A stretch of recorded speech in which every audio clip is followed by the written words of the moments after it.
안녕하세요. 차분화의 잡수다 엘린입니다. 안녕하세요. 시우입니다. 오늘은 좀 분위기를 바꿔서 처음으로 굉장히 그로테스크하고 공포스러운 작품 검은 고양이에 대해서 얘기를 나누겠습니다. 작가는 에드가 앨런 포고요. 시인이기도 하고 소설가이기도 한 좀 불운한 작가님이시죠. 당대에는 굉장히 인정을 받지를 못했어요. 그래서 너무 가난하게 살았고 마음의 병을 얻어서 알코올 그다음에 약물에까지 손을 대면서 결국엔 불운하게 죽어간 그런 작가였죠. 그렇지만 나중에는 또 19세기 말에는 천재성을 인정받아서 본인의 모국으로 역수출되는 작품이 그런 일도 있었습니다. 이 작품 읽으시면서 좀 싫으셨을 것 같아요. 이런 거 싫어하시죠?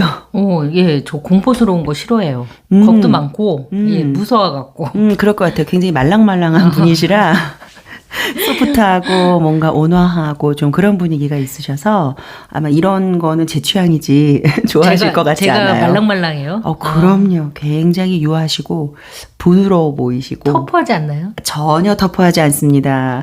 본인을 너무 모르시네요. 그랬나 보네요.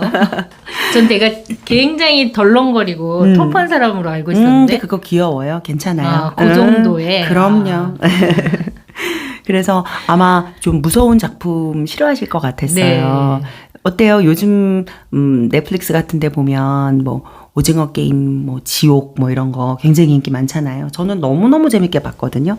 특히 지옥 요즘에 하는 거 6회까지 보고 이거 왜 7회 안 해? 막 이러면서 그러니까 인터넷에서 평을 보다 보면 지옥에 대해서 오징어 게임보다 뭐 못하다, 더 괜찮다. 평이 너무 나뉘어서 실제로 이렇게 본분을 뵈니까 아마 못 보실 거예요. 무서워서. 그쵸, 무서울 것 같아요. 너무 말랑말랑한 분이시라 그거를 추천드리고 싶진 않습니다.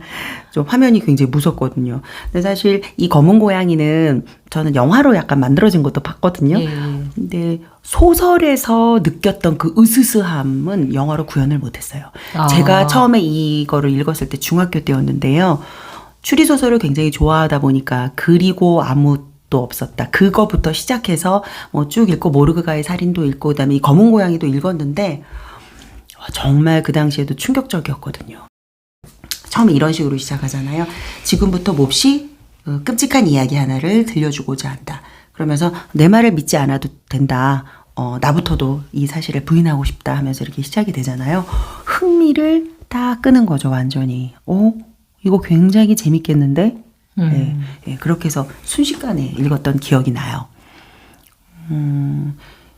플루토, 그 검은 고양이 이름이 플루토잖아요. 플루토가 지옥의 신이니까 결국에는 지옥으로 이끄는. 그러니까 뭔가 심령술이나 그 어떤 사후의 세계, 그런 종교적인 느낌, 뭐 그런 색채가 다 사실 묻어나는 작품 같아요. 왜 고양이한테 뭔가 영험한 힘이 있다 이런 맞아요. 식의 얘기가 좀 있잖아요. 그렇죠. 결국 복수를 한 거니까 그 플루토가. 저는 검은 고양이에 대해서 굉장히 안 좋은 감정을 가지고 있다가 무섭다, 뭐 공포스럽다 이러다가 마녀배달부 키키라는 애니메이션이 있어요. 지브리 스튜디오에. 거기서 검은 고양이가 너무너무 귀엽거든요. 고양이 좋아하는 사람은 또 검은 고양이 되게 예뻐하더라고요. 너무 예뻐요. 그래서 저도 핸드폰 케이스로 검은 고양이 그 제 케이스인데 지금은 너무너무 귀엽죠. 그 동그란 눈 때문에. 이거를 처음에 제가 청소년기에 접했을 때는 정말 너무 무서웠어요. 그리고 저는 이런 부분이 좀 인상 깊었어요. 고양이에 대한 나의 애정은 오래 지속되지 못했다. 시간이 흐르자 나는 슬슬 고양이에 대해 실증을 느끼기 시작했다. 내가 애초에 기대했던 것과 정반대 현상이 나타난 것이다. 이 말이 고양이가 나를 좋아한다는 점이 나를 참을 수 없게 했다라는 부분. 나를 의지하고 나한테 눈빛을 빛내고 있는 그 어린 생명에게 실증을 넘어서서 악마 같은 짓을 저지르고 싶은 마음이 생기는 거잖아요. 물론 이 사람이 뭐 마음의 병을 앓고 있다고 하더라도 해서는 안 되는 행동을 하잖아요. 그게 이제 마음의 병인지, 그러니까 사실 우울증도 그렇고 그걸 이제 병으로 얘기하잖아요. 그래서 이게 병으로 치부할 수 있는 얘기인지 주인공의 행동을 아니면 그 사람이 갖고 있는 인간의 이중성, 원래부터 내포하고 악마적인 있는 다른 성향에서 발현된 건지에 대해서는 좀 생각해 볼 여지가 있을 것 같은데 저는 사실 여기서 그 어떤 우울증이나 알코올 증세의 병적인 증세보다는 주인공이 애초에 갖고 있던 그 어떤 이중적인 부분이 있지 않았나. 원래 이 사람은 사악한 측면을 가지고 있었다. 약간 그렇게 그런데 생각하는 그것을 거죠. 뭐 알코올이나 이런 것들이 그냥 도왔을 뿐이다. 살짝. 그렇죠. 예. 모든 인간이 그쵸. 어떤 상황에 처해 있고 알코올 중독의 삶을 살더라도 똑같은 행동을 하는 건 그렇죠. 아니에요. 선택의 문제니까 그렇죠. 그거는 선택의 문제. 이 사람이 그렇게 선택을 한 거죠. 잔인한 선택을. 그렇죠. 저는 예전에 약간 이제 의문이나 궁금증을 일으켰던 부분 중에 어떤 사람은 힘든 일을 당했을 때 자살을 하고 어떤 사람은 힘든 일이나 어려운 일이 있을 때 남에게 고통을 주잖아요. 네. 그러한 선택에 대해서 의문이 갔던 적이 그렇죠. 있어요. 인간의 그거는 사실 자유의지니까. 자유의지죠. 그래서 이 사람은 원래 악마적인 그런 것이 있었다라는 말씀이시죠. 예. 그렇네요. 그래서 저는 이거 보면서 또 한편으로는 아동학대 같은 것도 생각나더라고. 처음에는 자기가 굉장히 사랑하는 아이였을 거 아니에요. 그러니까 친부모든 양부모든 간에. 그런데 점점 이 아이를 정말 처음에는 한 대 때렸다가 그 다음에 밀었다가 그 다음 밟았다가 죽이기까지 하잖아요. 이런 걸 보면서 되게 닮았다. 그쵸. 이 주인공과 굉장히 닮았다라는 생각을 했거든요. 그러니까 인간이 완벽할 수는 없어요. 그러니까 더 미운 상대가 있고 더 괴롭히고 싶은 상대가 있겠죠. 어떻게 다 성인 도덕 군자겠어요. 하지만 인간이기 때문에 멈춰야 될 지점을 아는 건 굉장히 그렇죠. 중요한 것 같아요. 자각. 아, 내가 뭔가 잘못된 행동을 하고 있구나. 비록 내가 굉장히 미운 사람이지만 나 자신을 위해서 차라리 이 인연의 끈을 끊는다든가 그 상황을 이렇게 변하게 할 수 있는 그런 의지가 있는 게 필요한데 그런 선택을 할 수 있는 사람이 있잖아요. 아무리 잘못된 상황이었어도. 그렇죠. 여기서 자기 아내를 그렇게 잔인하게 죽여놓고 숨겼단 말이에요. 그렇죠. 그 다음에 오히려 아무도 못 찾으니까 굉장히 안심을 하면서도 자신의 범죄를 자랑하고 싶은 마음을 나중에 품게 되잖아요. 그래서 결국엔 계단을 올라가고 이제 마지막에 방문한 그 경찰들은 이제 뭐 의심을 계속 하다가 이젠 돌아가려고 하는데 괜히 부르잖아요. 그렇죠. 네, 불러서 이 집은 되게 자만한 거죠. 네, 자만하면서 내 범죄가 이 정도야라는 거.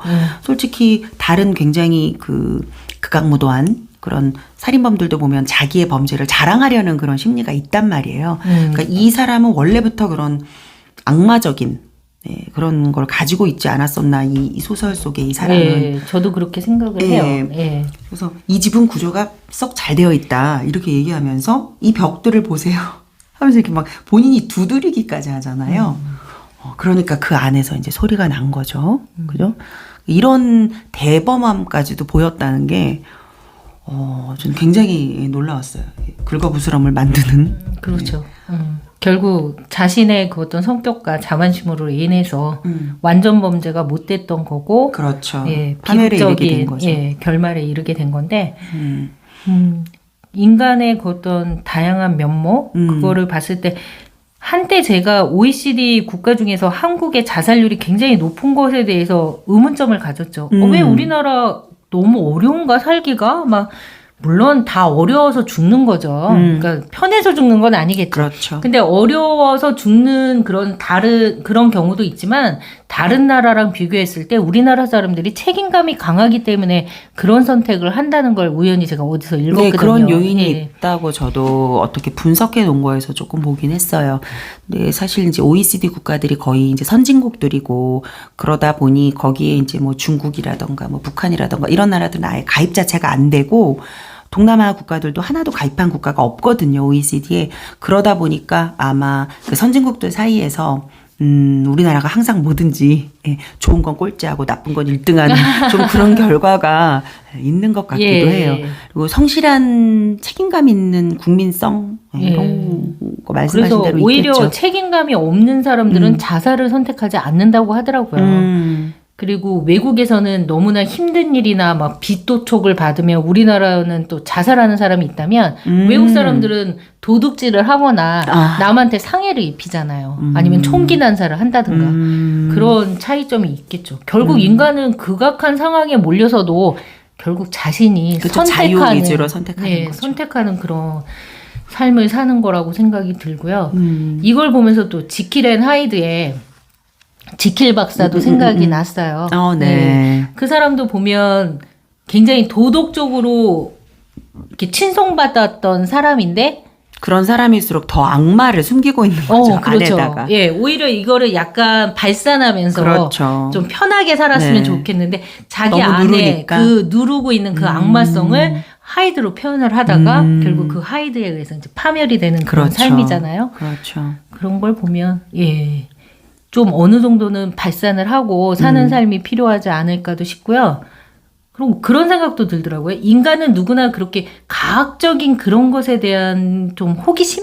이 있나? 있을 것 같다는 생각을 제가 왜 하냐면 엘린 님이 공포 영화를 좋아하시잖아요. 네, 저 좋아해요. 스릴러, 네, 공포. 너무 좋아해요. 뭔가 누군가가 극도로 굉장히 공포스러워하는 장면이다. 아니야. 그런 장면 좋아하는 거 아니야. 그게 아니라 이렇게 그런 거를 풀어나가는 과정. 즐기시는 거 아니에요? 아니에요. 아니에요? 절대 아니야. 그 풀어나가는 과정에서 예. 여러 가지 암시와 복선 같은 게 깔려 있잖아요. 근데 그런 것들을 하나하나 맞춰나가는 과정이 굉장히 재밌고, 내가 저거 생각했었던 거. 내가 맞았다. 내 추측이.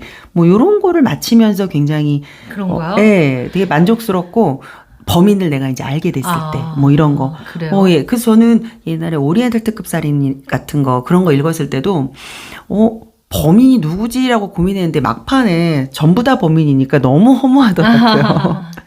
그런 것들이 되게 재밌는 것 같아요. 그런 풀어나가는 과정. 약간 오싹한 것이 흥미를 자극하는 건 있어요. 그게 어떻게 보면 과학적인 거에 이렇게 좀 끌리는 게 있는 걸 수도 근데 있죠. 저는 개인적으로 그런 거 자체를 별로 안 좋아하지만 좀비 영화도 안 좋아하시겠네요. 뭔가 이렇게 신비스러운 뭐 이렇게 뭔가 영험한 그 심령세계 그런 게 사실 저는 개인적으로 너무 무섭고요. 그런데도 불구하고 뭔가 그 악한이나 그런 악당들에 의해서 누군가 당하는 그런 장면들이 은근히 또 약간 호기심이 느껴질 때가 있어요. 약간 그런 거를 봤을 때 나한테도 약간 그런 성향이 있나? 겁이 그게 많은데도 불구하고. 겁이 많은데도 불구하고 누군가 그런 모습을 대리 만족은 아니지만 그렇게 할 수 있는 인간이 조금씩 그런 면을 갖고 있기 때문에 그런 영화들이 맞아요. 성행하지 않나 싶기도 하고요. 맞아요. 진짜 내 상황이라면은 정말 끔찍하겠지만. 끔찍한데 나는 편하게 남의 고통을 살짝 보는 엿본다. 그래서 불구경과 싸움 구경은 최고로 재밌다고 하는 건가요? 그런 것도 있는 거죠. 네, 그래서 이 책을 보면서 굉장히 짧은 소설이었지만 다시 한번 재미있게 읽었고요.